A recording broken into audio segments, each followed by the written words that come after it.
He changed numbers. He invented clauses. He turned objections into praise. The translator thought no one could understand, but the waitress pouring the wine spoke fluent German, and what she whispered into the CEO's ear changed everything forever. The wine stain appeared on Helena Voss's apron 17 minutes before the lie that would change her life. She noticed it while crossing the kitchen of the Belmont Reserve, a dark red blot spreading across the black fabric like an ink drawing of something she could not yet name. She rubbed it with a damp cloth, failed, and kept walking. There were worse stains in her history than Malbec on cotton. "Table 9, said Gerald without looking up from the reservation screen. "Private alcove. 3-course with paired wines.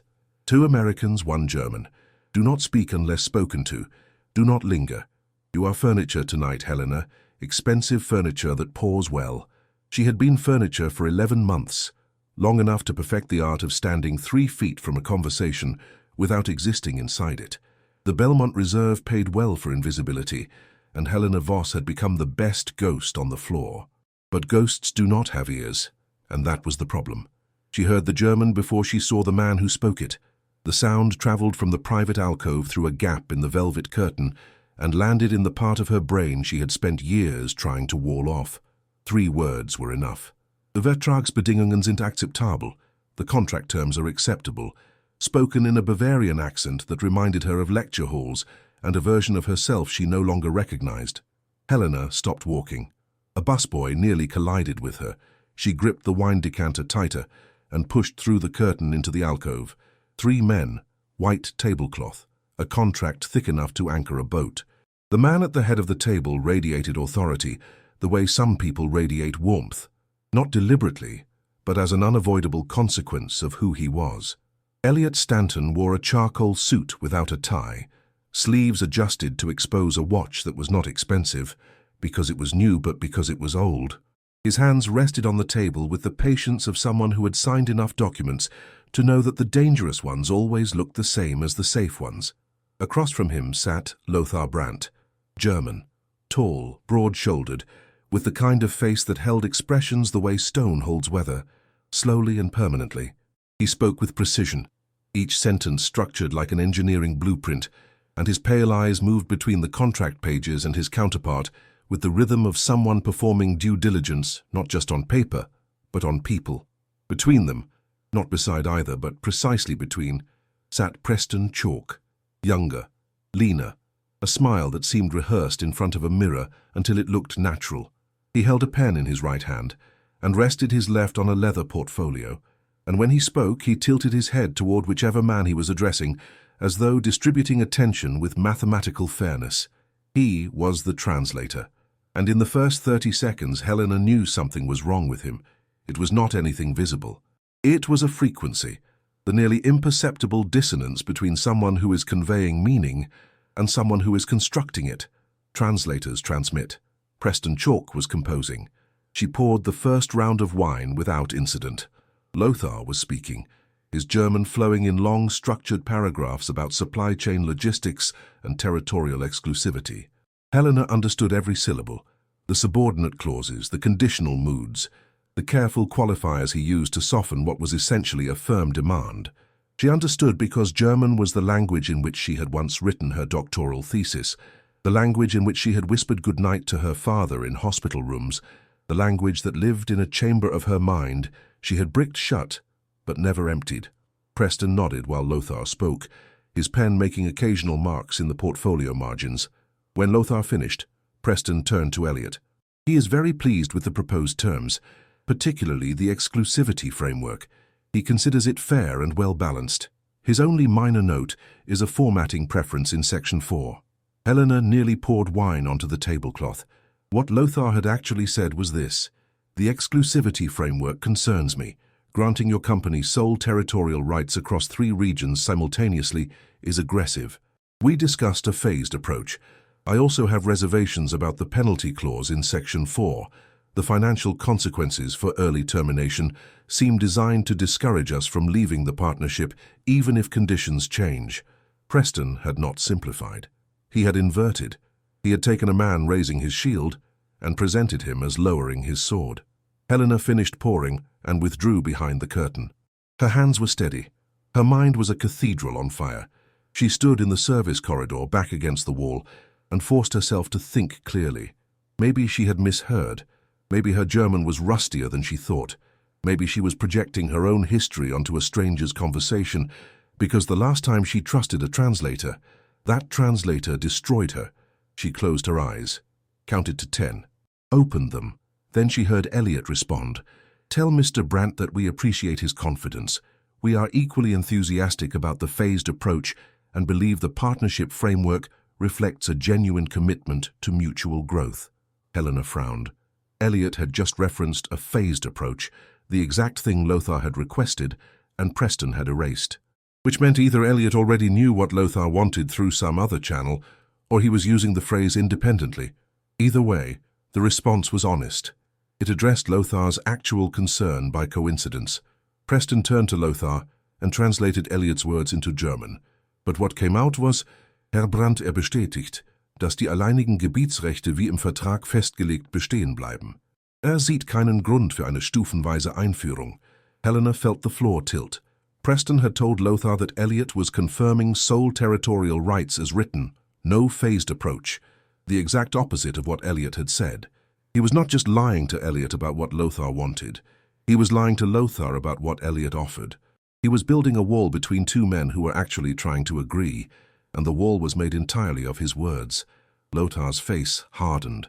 He sat back in his chair, and his tone changed. Colder, more guarded. "Ich verstehe. Dann besteht eine erhebliche Differenz zwischen unseren Positionen." "I see. Then there is a significant gap between our positions." Preston turned to Elliot with a concerned expression. "Mr. Brandt says he is growing impatient and wants to know if you are prepared to make concessions on pricing. He feels the current structure undervalues his company's contribution." Helena watched Elliot's jaw tighten. She watched a man who had just offered genuine partnership receive a message suggesting his partner felt disrespected. She watched the temperature of the negotiation drop 10 degrees in a single translated sentence, and she understood, with a clarity that burned, exactly what Preston Chalk was doing. He was not stealing from one side to benefit the other. He was sabotaging both, driving them apart, creating the kind of mistrust that would collapse the deal entirely. And there was only one reason to collapse a deal worth this much. Someone else was waiting in the wings to pick up the pieces. Helena returned to the kitchen. Gerald was yelling at a line cook about a risotto. She moved through the chaos, found the storage closet, stepped inside, and pressed her forehead against the cold metal shelf. She could walk away. She could finish her shift, collect her tips, take the late bus home and sit beside her mother's hospital bed tomorrow morning, pretending the world outside those walls was not rotten. Dorothy needed the next round of treatment. The insurance covered 80%. The remaining 20% was Helena's rent money, her grocery money, her everything money. She could not afford to lose this job. She could not afford to be Helena Voss, the woman who spoke 7 languages and once held a career that sparkled until it shattered because she trusted someone who lied with the same mouth she now recognized in Preston Chalk. She pressed harder against the shelf. The metal was cold and honest, which was more than she could say about Table 9. She thought about the way Lothar's face had changed, from open to guarded, from hopeful to hardened, because of words he believed Elliot had spoken, but Elliot never said. A deal would die tonight, not because either man wanted it to die, but because a third man was killing it one sentence at a time, and she thought about what her father would have said, not the grand speeches about diplomacy. The quiet thing he told her once in a hospital room not unlike her mother's, weeks before he died. "Helena, the worst thing you can do with a gift is hide it when someone needs it." She straightened up, smoothed her apron. The wine stain was still there, dark and spreading. She decided it did not matter. Helena walked back to the alcove carrying a fresh decanter. Inside, the mood had deteriorated. Lothar was speaking in clipped formal sentences, the German equivalent of crossing arms. Elliot's body language had shifted from open to defensive. Preston sat between them with an expression of professional sympathy, the perfect mask of a man pretending to build a bridge while quietly removing its planks. Lothar made his final statement. "Ich sehe keinen Weg vorwärts unter diesen Bedingungen. Vielleicht sollten wir die Verhandlungen auf unbestimmte Zeit vertagen. I see no way forward under these terms. Perhaps we should postpone negotiations indefinitely." Helena felt the weight of the sentence. Indefinitely. That was the sound of a door closing. Preston translated for Elliot. Mr. Brandt says he will need a few days to review the terms with his team. He suggests reconvening next week. The lie was elegant. It kept the door open just enough for Preston to maintain his position as intermediary and to continue whatever scheme he was engineering behind it. Elliot nodded slowly. Tell him we understand and appreciate his thoroughness. Preston turned to Lothar and opened his mouth, and Helena stepped forward. She placed the decanter on the table, leaned close to Elliot Stanton's ear, and spoke in a voice so low it could have been mistaken for the hum of the air conditioning. Sir, your translator has been lying to both of you all evening. Mr. Brandt did not ask for a few days. He just said he sees no way forward and wants to postpone indefinitely. And earlier, when you offered a phased approach, your translator told Mr. Brandt you refused it. Every word between you tonight has been poisoned. Elliot Stanton did not move. His hand, which had been reaching for his glass, stopped in mid-air. His eyes found Helena's, and she saw something she had not expected, not shock, recognition, the look of a man who had sensed something was wrong all evening and just received the name for it. How do you know this? His voice was barely a breath. Because I speak German, fluently, and I have been listening to every word he said and every word your translator changed. The silence lasted 3 heartbeats. Helena counted them the way she counted everything now, with the precision of someone who had learned that seconds could be the difference between a life held together and one blown apart. Then Elliot Stanton did something extraordinary. He placed both hands flat on the table, looked directly at Lothar Brandt and spoke in slow, careful German. Herr Brandt, bitte, bleiben Sie. Etwas stimmt nicht. Bitte. The German was broken. The grammar was barely holding, but the meaning was unmistakable. Please, stay. Something is wrong. Please. Lothar Brandt, who had been reaching for his briefcase, froze. He stared at Elliot with the confusion of a man hearing a language from a mouth he never expected to produce it. Preston Chalk went very still. Elliot, he said, and for the first time his voice carried an edge. What are you doing? Elliot did not answer him. He was still looking at Lothar, and then he was looking at Helena. What is your name? Helena. Helena. Can you translate what I'm about to say, word for word? Nothing added, nothing removed. Yes? Preston stood from his chair. Mr. Stanton, this is inappropriate. She is a waitress. I am your contracted translator, and I must insist. Sit down, Preston. The 2 words landed like a guillotine blade. Preston sat. And in the private alcove of the Belmont Reserve, under soft lighting and the scent of wine, a waitress with a stained apron and 7 languages locked inside her chest, prepared to do the one thing she had sworn she would never do again, speak. And nothing, absolutely nothing would be the same after she did. Elliot Stanton looked at Helena the way a drowning man looks at a rope, not with gratitude yet, but with the desperate arithmetic of someone calculating whether it will hold. Tell Mr. Brandt this, he said, his voice controlled but carrying the faintest tremor at its edges. Tell him I believe a serious error has occurred tonight, that the translations between us have not been accurate, that I am asking for his patience while we establish the truth, and that his partnership matters more to me than any contract on this table. Helena turned to Lothar Brandt. The German was watching her with the guarded attention of a man who had been misled too many times to trust anything quickly. His briefcase was still half open, one hand resting on its clasp like a traveler deciding whether to board a train or step back onto the platform. She spoke. Herr Brandt, Herr Stanton bittet Sie um Geduld.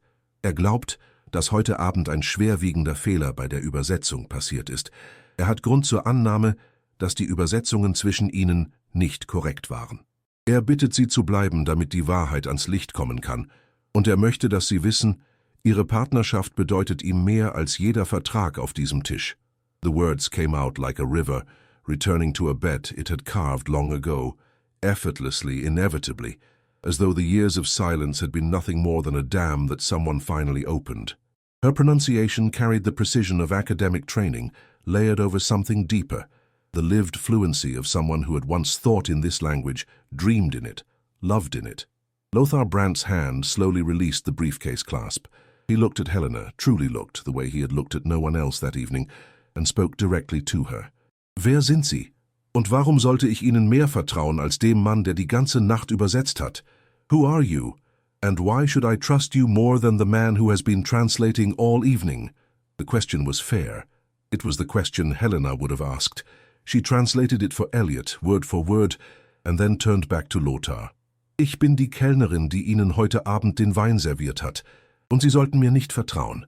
Aber Sie können eine Sache überprüfen. Erinnern Sie sich an Ihre Aussage über die Exklusivrechte und den stufenweisen Ansatz? I am the waitress who served your wine tonight. And you should not trust me. But you can verify one thing. Do you remember your statement about the exclusivity rights and the phased approach? Lothar nodded slowly. Fragen Sie Herrn Stanton, was ihm als Ihre Position dazu mitgeteilt wurde. Ask Mr. Stanton what he was told your position was. Silence. Preston Chalk sat with both hands flat on the table, his pen abandoned beside the portfolio. His face had the careful blankness of someone performing stillness, but Helena noticed the tendons in his neck pulling taut, a man holding his breath while pretending to breathe. Lothar turned to Elliot, and for the first time that evening attempted English. His accent was heavy, his grammar fragile, but the words were unmistakable. Mr. Stanton, what was told to you about exclusivity? Elliot looked confused. You said you were pleased with the exclusivity framework, that you considered it fair and well-balanced. Lothar Brandt closed his eyes. When he opened them, something fundamental had shifted. He turned to Preston Chalk and spoke in German with controlled fury. Ich habe das Gegenteil gesagt. Ich habe gesagt, dass die Exklusivrechte aggressiv sind, dass wir einen stufenweisen Ansatz besprochen hatten und dass die Strafklausel unfair gestaltet ist.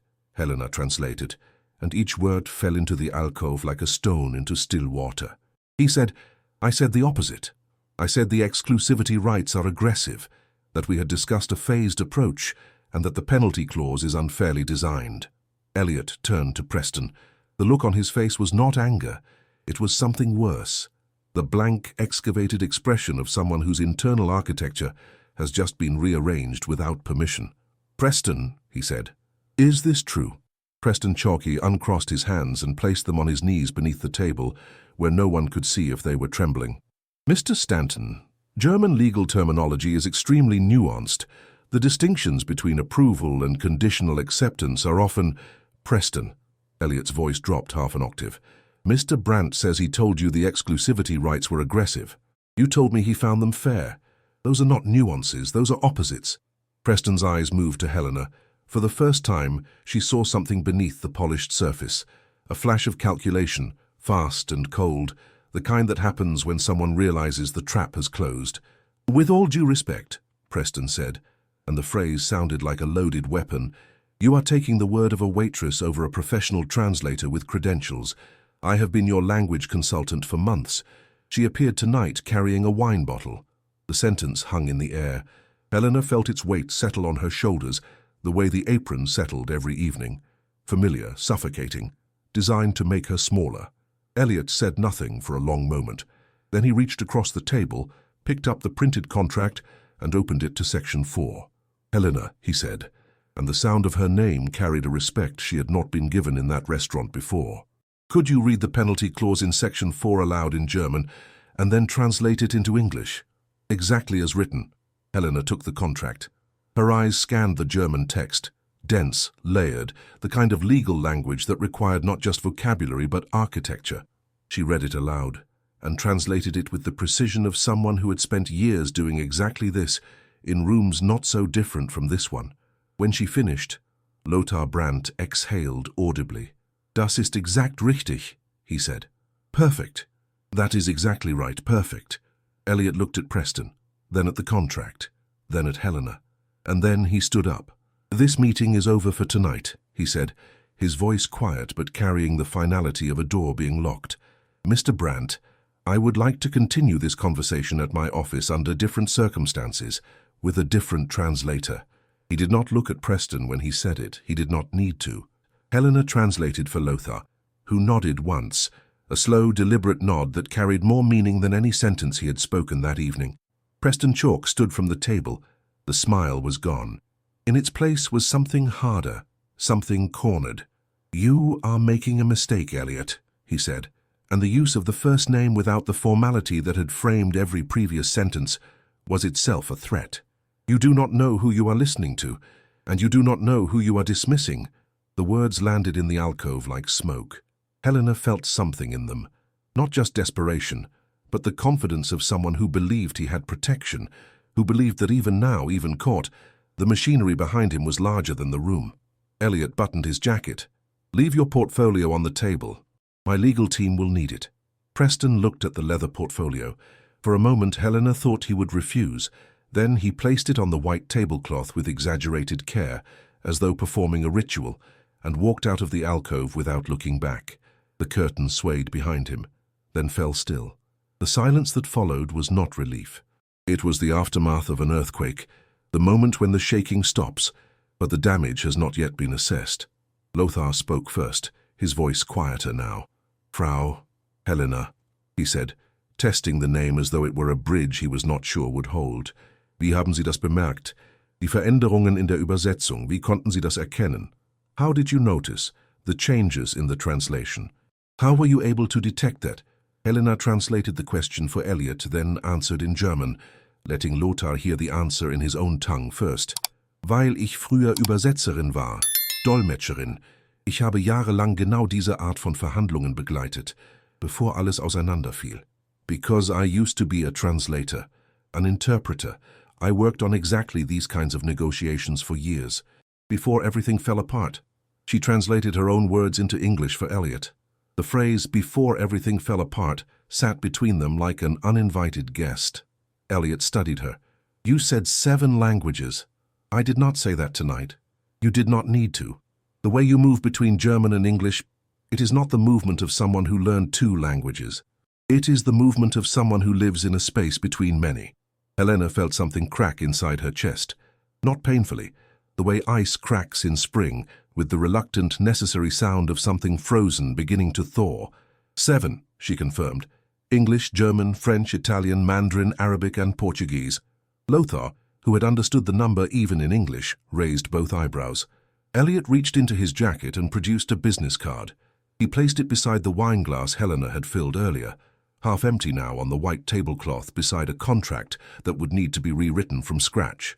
"I'm not going to ask you tonight why someone with 7 languages and a career in translation is working as a waitress," he said. "That is your story to tell when you are ready. But I will ask you one thing." Helena waited. "Would you be willing to come to my office not tonight when you are ready? Because I have a negotiation that needs to be rebuilt, and the only person in this city I trust to translate it honestly is someone I met an hour ago who was carrying a wine bottle." Helena looked at the card, then at the wine stain on her apron, dark, permanent. And she thought about all the stains she carried that no one could see, the ones that had driven her into aprons and silence, and the careful anonymity of service work, where no one asked questions and no one ever looked closely enough to see that the woman pouring their wine was drowning behind her own face. "I will think about it," she said. Elliot nodded. He did not push.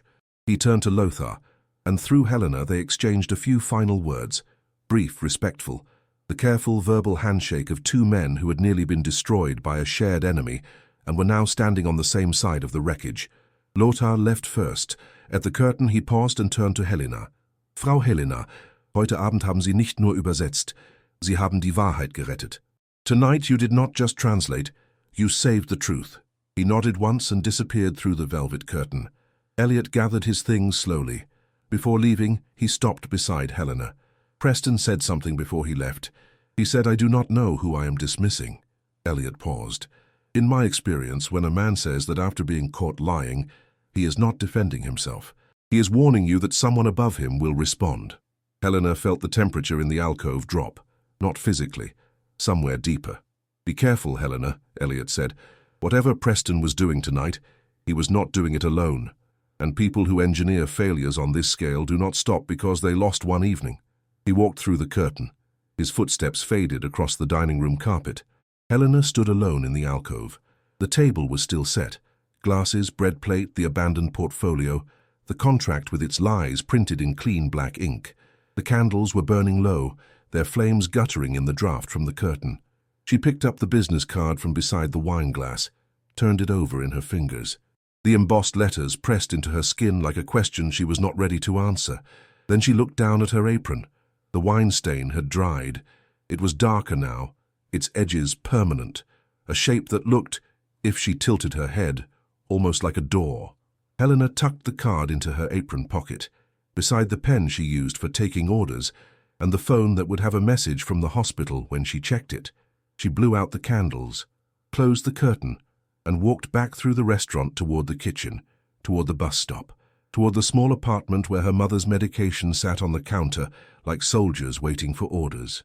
But her steps were different now, not because she had decided anything, not because the fear was gone, because for the first time in years the silence inside her had a crack in it, and through that crack, something that had been buried alive was starting to breathe.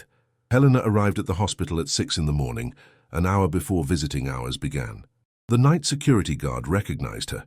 She had been coming at odd hours for months, always with the same exhausted face and the same paper bag from the bakery 2 blocks away. She had a good night, the guard said, as Helena signed the visitor log. Helena thanked him and walked down the corridor she could navigate with her eyes closed. 4th floor, east wing, 3rd door on the left. She passed rooms where monitors beeped in steady rhythms, and IV bags hung like transparent hourglasses, measuring time in drops. Dorothy Voss was awake. She sat propped against 2 pillows, her reading glasses on the bedside table, next to a half-finished crossword and a photograph of a man with kind eyes and unruly grey hair, Helena's father, dead for years, but Dorothy kept the photograph facing the bed, as though he were still keeping watch. "You look like you have not slept," said Dorothy, examining her daughter's face with the diagnostic precision of someone who had spent decades reading the weather patterns of a single human being. "I have not.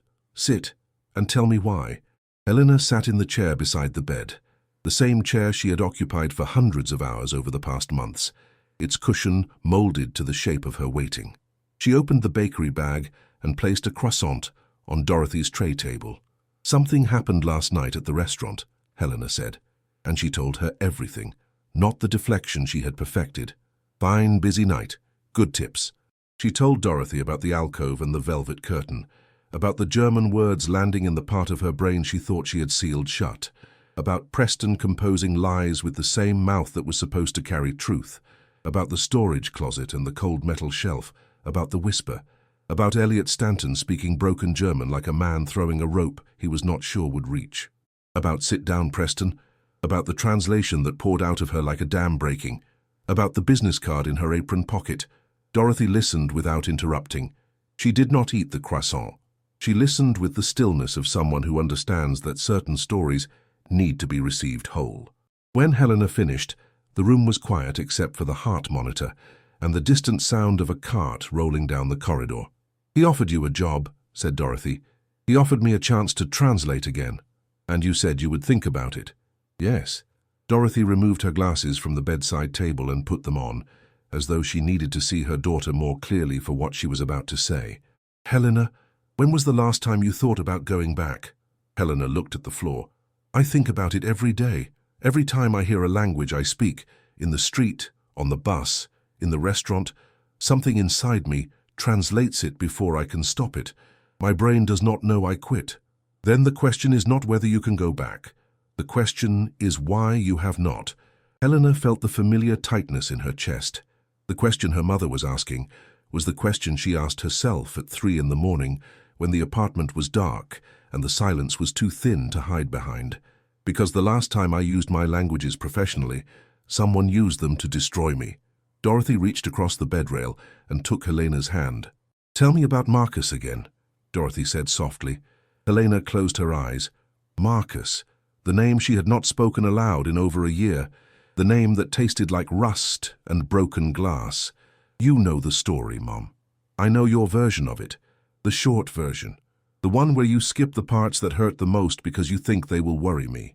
But I'm sitting in a hospital bed connected to a machine that counts my heartbeats, Helena.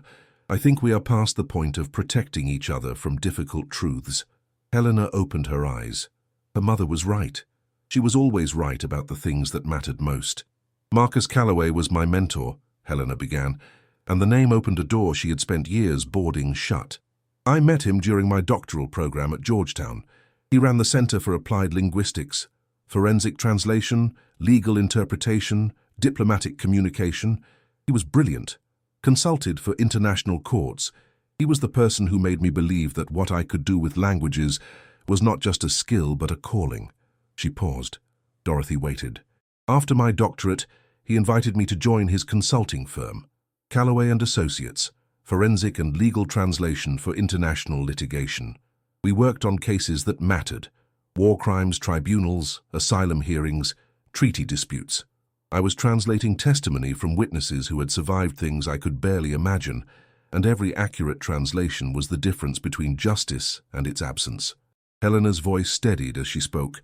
There was something about telling the full story, not the summary, not the deflection, that gave the words a weight they had never had when she carried them alone. Marcus was more than my boss. He was my reference, my co-author, my professional identity. When courts called for interpreters, they called Callaway and Associates. I built my career on the foundation of his reputation, and I never thought to check whether the foundation was solid. Dorothy squeezed her hand. 3 years in, a client filed a complaint. A pharmaceutical company discovered that key technical specifications in the German to English translation of their patent documents had been altered. The altered versions benefited a competing firm challenging the patent. The changes were subtle, the kind only an expert in both the technical field and the language would detect, but they were deliberate. "And the translation was under your name," said Dorothy. "Under my name, my credentials, my certification, because Marcus had set up the workflow so that I was the translator of record on every document, while he handled client relationships and billing. I signed translations I believed were accurate because I trusted his review process. I did not know he was intercepting documents after my review and making changes before filing them. The words came out steady, factual, almost clinical. Helena had learned long ago that the only way to tell this story without drowning was to tell it like a report, like testimony she was translating for someone else. When the investigation started, everything pointed to me. My name, my signature, my certification. Marcus expressed shock and concern publicly. Privately, he had already transferred the payments from the competing firm through 3 shell companies. By the time anyone thought to look at him, the money was gone, and the evidence trail was a maze designed to lead nowhere. Was he ever caught? He disappeared. Resigned from Georgetown before they could investigate. Closed the firm. Left the country. Meanwhile, I was the one standing in front of a review board, explaining why documents bearing my certification contained deliberate alterations I had not made. And they did not believe you. Some did. The board cleared me of criminal intent. But the damage was done. My certification was suspended during the investigation, and even after the suspension was lifted, no one would hire me. In translation, your name is your product, and my name had been in every headline about the scandal. So I stopped translating, stopped speaking German in public, stopped listing my languages on any form. I became Helena Voss, the waitress, because waitresses do not need reputations. They need steady hands and closed mouths. Dorothy was quiet for a long time. The heart monitor counted the silence in beeps. "And then last night happened," Dorothy said. "And the moment I heard Preston changing those translations, I was back in that review board hearing. The same sickness, the same betrayal, except this time I was the witness, and I had a choice I did not have before. You could stay silent or you could speak. Yes, and you spoke, and I spoke. And now a man I do not know has offered me a chance to do the thing that both saved and destroyed my life." Dorothy adjusted herself against the pillows. The movement cost her visible effort, but her eyes were sharp and focused. "Helena, your father spent his life studying how languages change, how words evolve, how meanings shift, how a single phrase can mean one thing in one century and something entirely different in the next." She paused. "But he always said that the most important translation is not between languages. It is between who you were and who you are becoming. That is the translation most people never finish." Helena felt the words settle into her chest like stones dropped into deep water. "You were Helena Voss, the translator, and that version of you was hurt badly by someone who did not deserve your trust," Dorothy continued. "But you have been Helena Voss, the waitress, for nearly a year now, and that version of you heard a man lying last night and could not stay silent. That version of you, the one in the apron with the stained hands and the bus pass and the hospital visits, she chose to speak. Not the translator, not the doctor of linguistics, the waitress. Dorothy removed her glasses and looked at her daughter with an intensity that defied every machine she was connected to. So maybe the question is not whether you are ready to be the translator again. Maybe the question is whether you are ready to be all of it at once. The translator and the waitress, the 7 languages and the stained apron, the woman who was betrayed and the woman who chose to speak anyway. Helena's vision blurred. She blinked and felt the warmth of tears she had not given permission to fall. "Your father would not tell you to build bridges," Dorothy said, and her voice carried the tender firmness of someone delivering a truth that has been waiting a long time to be spoken. "He would tell you that you are the bridge, and that the worst thing a bridge can do is refuse to let people cross it." Helena held her mother's hand. The grip was fragile and fierce at the same time, like everything about Dorothy Voss, small, diminished by illness, but burning with a clarity that no treatment could touch.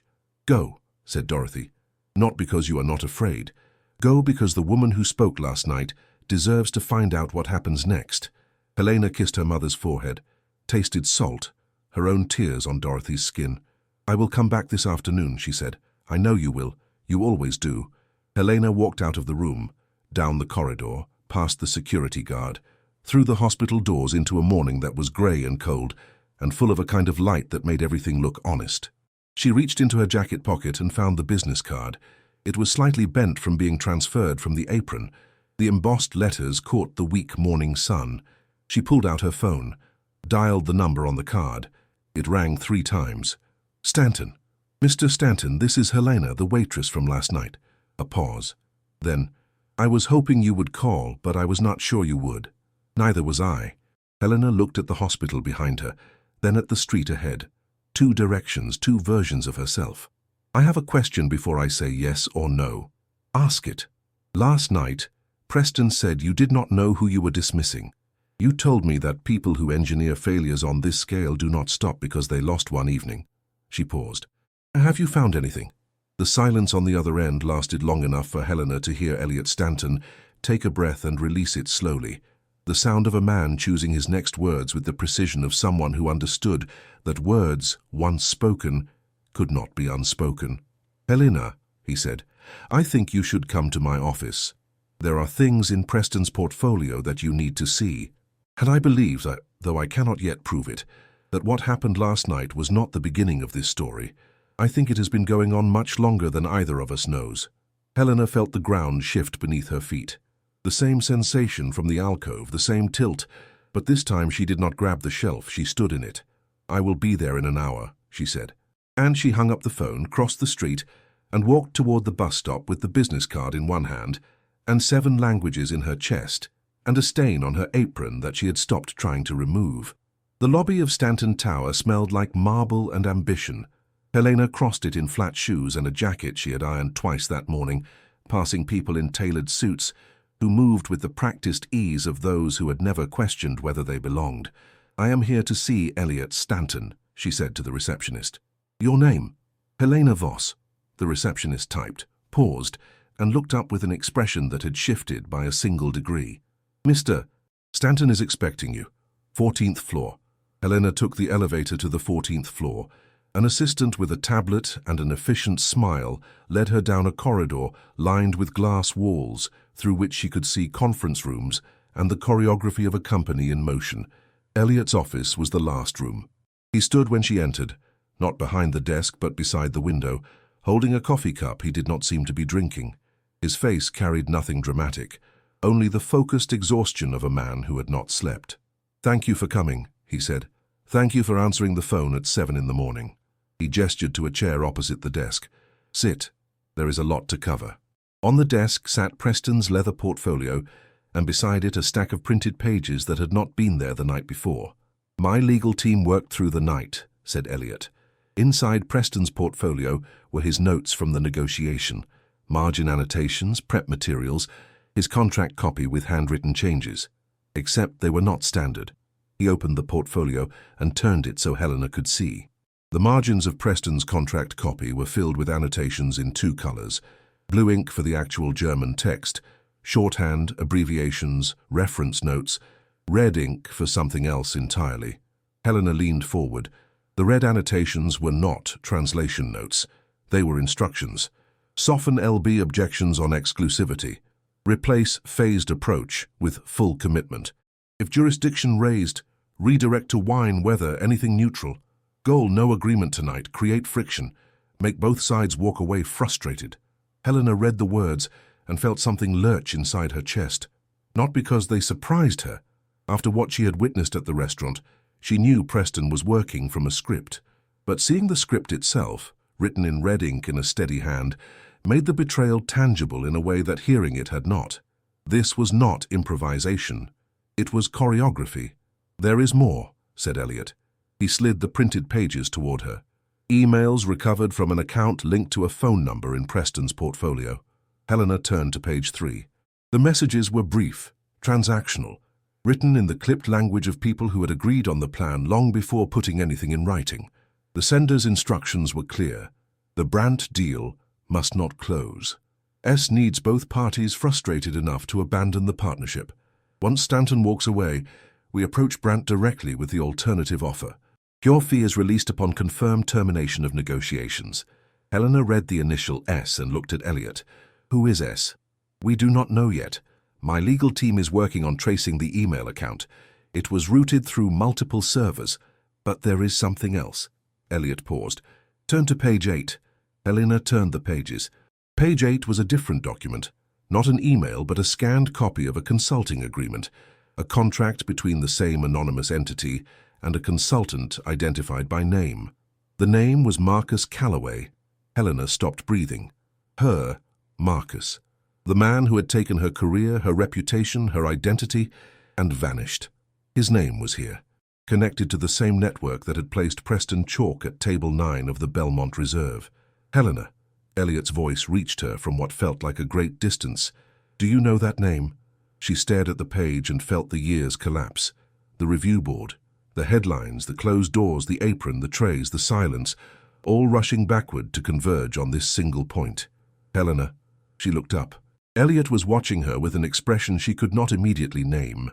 It was not concern, not exactly. It was the recognition of someone who had just watched a piece of the puzzle fall into place in a way that changed the picture entirely. Marcus Calloway was my mentor, Helena said, and her voice came out flat, stripped of everything except the fact. He was the man who destroyed my career, who falsified translations under my name and disappeared.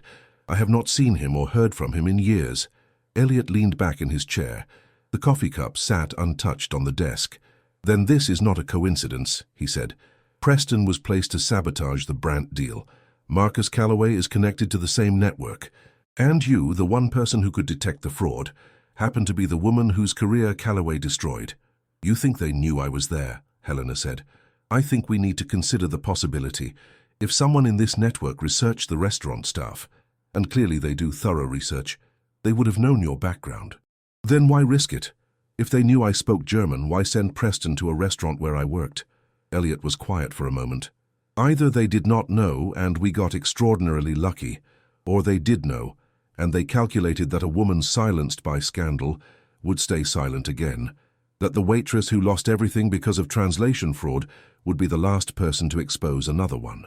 The second possibility settled into Helena's chest like ice water, because it was not just plausible.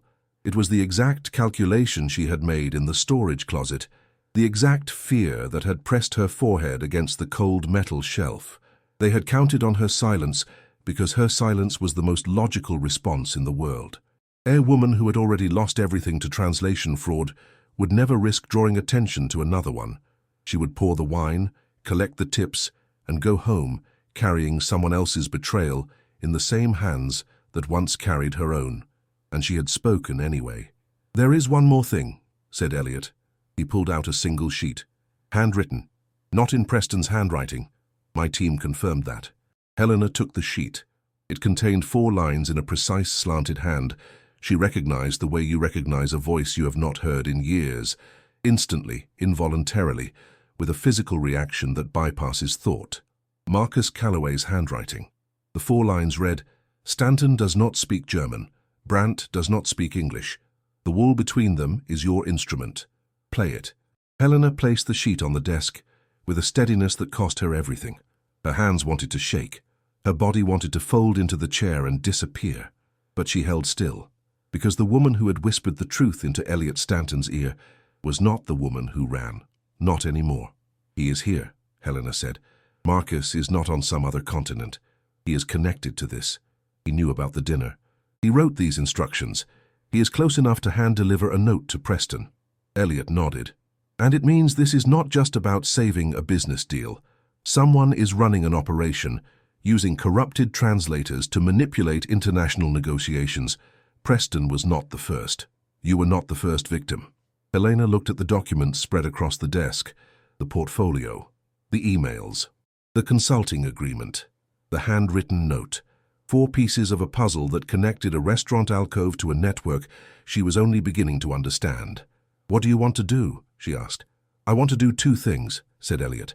"First, I want to complete the renegotiation with Lothar Brandt, honestly, transparently with you as the translator. Not just because I need someone I trust, but because completing this deal cleanly is the first step in proving that their scheme failed. And second, I want to find whoever S is, and I want to find Marcus Calloway. Not for revenge, I will leave that to the legal system, but because if we do not expose this network, they will do it again, to someone else, at another table, with another translator who smiles while he lies." Helena thought about the review board hearing, about the faces of the panel members who looked at her with the careful neutrality of people trained to withhold judgment while their eyes delivered it anyway, about the years she had spent carrying a stain she did not create, about the aprons and the trays and the silence. And she thought about Dorothy, sitting in a hospital bed saying, "You are the bridge. I will translate the Brandt deal," Helena said, "and I will help you find Marcus, because I am probably the only person alive who knows how he thinks, how he writes, and how he hides. He taught me everything I know about translation, which means I know everything about how he corrupts it." The words surprised her even as she said them, not because they were not true. They were the truest things she had said since entering the building, but because the woman saying them was not the woman who had arrived. Something had shifted during the past hour. Sitting in this office, reading those documents, the fear was still there, but it had been joined by something older and stronger. The fury of someone who has finally seen the full shape of the thing that destroyed her, and who refuses to let it destroy anyone else. Elliot looked at her for a long moment. Then he picked up his phone and dialed. "Richard, set the meeting with Brandt for this week and add Helena Voss to the team." A pause. "Yes, the translator, the real one." He hung up and looked at Helena. "Lothar Brandt will be here in 3 days. His team has already sent a revised contract draft. We will need to go through every clause, every term, every comma, in both languages, to make sure nothing has been tampered with from the previous version." "I can do that." "I know you can, but Helena, there is something I need to say, and I need you to hear it clearly." Elliot leaned forward. "When you walk into that room to translate for Lothar Brandt, you will not be walking in as a waitress who happens to speak German. You will be walking in as a professional translator whose skill just prevented a multi-million-dollar fraud. Your past is your past. What matters in that room is what you do with the words in front of you, and last night you showed me that no one does it better." Helena felt the words enter her the way the German had entered her in the alcove, not as information, but as recognition, as though someone had finally said aloud the thing she had been afraid to say to herself. She stood. Elliot stood. They did not shake hands. There was no ceremony. Helena simply nodded. Once the way Elliot had nodded when the elevator doors opened to a woman he was not sure would come, and walked out of the office. In the elevator going down, she caught her reflection in the polished metal doors. Same face, same eyes, same woman who had entered the building an hour ago. But something behind the reflection had changed. A door had opened in a wall she had built herself, and through it she could see for the first time in years a version of the future that did not require her to be invisible. The elevator reached the lobby. The doors opened. Helena stepped out into the marble and ambition and movement of a world that had once expelled her, and she walked through it, not as a ghost, not yet as the woman she would become, but as someone who had stopped hiding and who was about to discover that the hardest translation of her life was not between German and English. It was between who she had been and who she was choosing to be, and that translation had only just begun. The conference room on the 14th floor of Stanton Tower had floor-to-ceiling windows that overlooked the city. Helena arrived an hour before everyone else. She stood at the glass and watched the morning light move across buildings and streets, and the small figures of people beginning their days. Coffee cups, briefcases, headphones, the choreography of lives in motion. None of them knowing that in this room, in less than 60 minutes, she would do the thing she had once believed she would never do again. She wore a navy blazer she had found at a second-hand store near the hospital. Dorothy had spotted it on Helena's phone during one of their walks through the ward corridor. "That one," Dorothy had said. "Navy. Simple. You do not need armor, Helena. You need something that fits." The blazer fit, not perfectly, but honestly, and that, Helena decided, was enough. The door opened. Elliot entered first, followed by Richard Keene, his attorney, and 2 associates carrying document folders. Elliot looked at Helena and nodded, the same single nod that had become their shorthand for something neither of them could put into words. Acknowledgement. Trust. The quiet grammar of 2 people who had been through something together and did not need to narrate it. Minutes later, Lothar Brandt arrived with his own legal counsel. When he saw Helena standing at the table, he crossed the room directly to her. "Frau Voss," he said, and then in German, "Ich bin froh, dass Sie hier sind. Diesmal werden die Worte stimmen." "I am glad you are here. This time the words will be true." Helena translated for the room, and the meeting began. It lasted 4 hours. Helena translated every clause, every term, every hesitation. When Lothar raised an objection about liability caps, she translated the objection with its full weight, including the frustration in his voice that no written transcript could capture. When Elliot proposed a compromise on territorial phasing, she conveyed not just the words, but the sincerity behind them, the slight lean forward in his chair, the way his hands opened as he spoke, as if offering something he genuinely believed was fair. At one point, the attorneys disagreed about a force majeure provision. The German counsel spoke rapidly, layering subordinate clauses with the architectural density that legal German was famous for. Helena kept pace without stumbling, her mind moving between languages the way a musician moves between keys, not word by word, but meaning by meaning, intent by intent. Lothar paused midway through the session and looked at Helena. "Frau Voss," he said, "ich habe in 30 Jahren internationaler Verhandlungen noch nie eine so präzise Übersetzung erlebt. Sie übersetzen nicht nur Worte, sie übersetzen Absichten." Helena felt the sentence land in her chest before she translated it for the room. He said in 30 years of international negotiations, he has never experienced a translation this precise. He says, "I am not just translating words. I am translating intentions." Elliot looked at Helena. He said nothing. He did not need to. The contract was signed at 1:17 in the afternoon. Lothar signed first, his pen moving with the deliberate certainty of a man who knew exactly what he was agreeing to, because every word had been rendered honestly, without a single syllable altered. Elliot signed next. Then both men shook hands, not the performative handshake of a transaction, but the firm grip of 2 people who had nearly been separated by lies and who understood the precise value of truth. Lothar turned to Helena one final time. "Danke, Frau Voss. Sie haben nicht nur einen Vertrag gerettet, Sie haben eine Partnerschaft gerettet, die auf Vertrauen aufgebaut sein sollte. Ohne Sie wäre das nicht möglich gewesen. Thank you, Ms. Voss. You did not just save a contract. You saved a partnership that was supposed to be built on trust. Without you, this would not have been possible." He shook her hand. The grip was warm, formal, and weighted with the kind of respect that does not need to announce itself. After Lothar and his team left, Elliot asked Helena to stay. Richard Keene remained as well, opening a different folder. "We have updates," said Elliot. 2 of them. Richard spoke. First, Preston Chalk. He was arrested yesterday on charges of commercial fraud and conspiracy.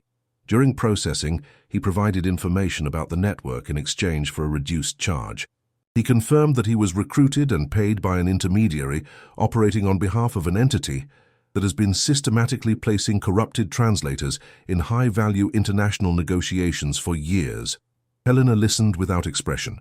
Her hands were still on the conference table, steady, the way they had been steady all morning. "The intermediary's identity?" she asked. "Marcus Calloway," said Richard. "Using an alias. Preston identified him from a photograph. Calloway has been operating from a consultancy registered under a different name, providing what he marketed as strategic language services to clients who wanted to manipulate negotiations without either party knowing. He supplied the instructions. trained the translators, and took a percentage of the fees paid by whoever commissioned the sabotage. And S? Helena asked. Sebastian Crow, CEO of Ridgeline Partners, a competing firm that stood to gain the Asia-Pacific distribution rights if the Stanton-Brandt partnership collapsed. Crow hired Callaway's network to ensure the deal failed. The FBI is coordinating with international authorities. Callaway was located this morning. Helena heard the words, located this morning. 3 words that closed a chapter she had been living inside for years. Marcus Callaway, the man who had used her name to commit fraud and then vanished into the comfort of impunity, had been found. Not by accident, not by luck, but because a waitress in a stained apron had refused to stay silent, and that refusal had pulled a single thread that unraveled an entire network. There is a second update, said Elliot. He looked at Helena with an expression she had not seen before, something between satisfaction and gravity. Richard filed a formal petition with the certification board on your behalf. Based on the new evidence linking Marcus Callaway to the original patent fraud, the board has agreed to conduct a full review of your case. Richard believes, and I agree, that this evidence is sufficient to formally establish that you were the victim, not the perpetrator, of the fraud that cost you your certification. Helena's hands trembled for the first time that day, not from fear, from something she did not have a name for yet, something that felt like the opposite of the weight she had been carrying. It will take time, Richard added, but the trajectory is clear. Your professional record will be corrected. Helena nodded. She could not speak, not because the words were not there, but because for the first time in years, the silence was not hiding anything. It was simply the quiet space between what had been broken and what was beginning to mend. Elliot walked her to the elevator. In the corridor, he stopped. Helena, I want to offer you a position, not as a favor, as a strategic decision. My company operates across 9 countries and 4 languages.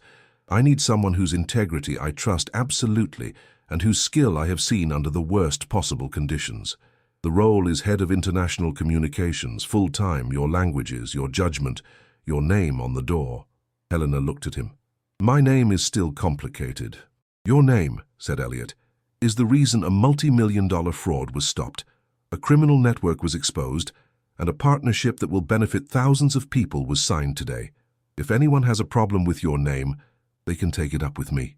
Helena felt something unlock inside her, not dramatically, quietly, the way a door opens when you stop pushing and simply turn the handle. Yes, she said. The elevator arrived. Helena stepped in. As the doors began to close, Elliot said one last thing. Helena, the gift your father talked about. You stopped hiding it. The doors closed. Helena rode down 14 floors with her reflection in the polished metal and her father's words in her chest. The worst thing you can do with a gift is hide it when someone needs it. And for the first time, the words did not ache. They fit, the way the blazer fit. Not perfectly, but honestly. She walked through the lobby, past the marble and the movement, and out into an afternoon that was bright and cold and entirely new. She took the bus to the hospital. Dorothy was sitting up in bed, glasses on, crossword abandoned, waiting with the expression of someone who already knew. They signed, Helena said. I know. I can see it on your face.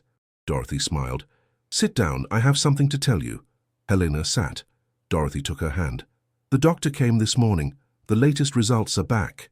Dorothy paused, and Helena felt the pause the way you feel the space between a lightning flash and the thunder, the counting, holding, waiting. The treatment is working. The markers have dropped. She said the word remission is premature, but the word responding is accurate. And responding, she said, is exactly where we want to be. Helena closed her eyes. The tears came without permission, without sound, without any of the armor she had built over months of hospital visits and brave faces and steady hands. Mom, I know, sweetheart, I know. They sat together in the quiet of the hospital room, holding hands, listening to the heart monitor count the seconds of a life that was continuing. Helena thought about everything that had led to this moment. The alcove, the curtain, the German words that traveled through a gap and landed in the part of her brain she had tried to wall off. The storage closet where she pressed her forehead against cold metal and chose to speak. The whisper, the translation, the name on page 8. And now this. sitting beside her mother in a room where the machines measured heartbeats and the silence measured something else entirely. "Mom," Helena said, "you told me I was the bridge." "I did." "You were right, but I think you left out a part." Dorothy raised an eyebrow. "The bridge does not just connect two sides, it carries something across, and what it carries depends on who is walking on it." Helena paused. "Marcus used my languages to carry lies. Preston used words to build walls. But today, I used them to carry the truth, and I think that is what Dad meant. Not just that the gift exists, but that you choose what it carries." Dorothy squeezed her daughter's hand with a grip that was stronger than it had been weeks ago. The treatment was working. The bridge was holding. "Your father," said Dorothy, "would not have the words for how proud he is, and that is saying something for a man who studied every language on earth." Helena laughed. A real laugh, the kind that comes from a place so deep you forgot it was there. She stayed at the hospital until visiting hours ended. When she left, she walked past the reception desk where the security guard was finishing his shift. "Good night, Ms. Voss," he said. "Good night, James." She stepped outside. The evening air was cold against her face. She looked down at her hands, the same hands that had carried trays and wine bottles, and the silence of a woman who had forgotten she was allowed to speak. The same hands that had held a contract today and translated it with a precision that made a man with 30 years of experience say he had never heard anything like it. There was no stain on them tonight. The apron was at home, folded in a drawer beside the pen she used for taking orders. She would not need it again. Not because she was ashamed of it. She would never be ashamed of the woman who wore it. That woman had kept her mother alive. That woman had shown up every day. That woman had chosen on one extraordinary night to stop being invisible. But that woman had also been a translation in progress. An incomplete sentence. A bridge that had not yet decided what it would carry. And now the sentence was finished. And the bridge knew. Helena Voss walked down the hospital steps into the evening, 7 languages in her chest, and the truth on her lips, and the kind of quiet that comes not from hiding but from having finally, after everything, nothing left to hide. If this story touched something inside you, share it with someone who needs to remember that it is never too late to stop hiding the gifts you were born to carry. And if you want more stories like this one, subscribe and turn on notifications, because every week a new story begins right here.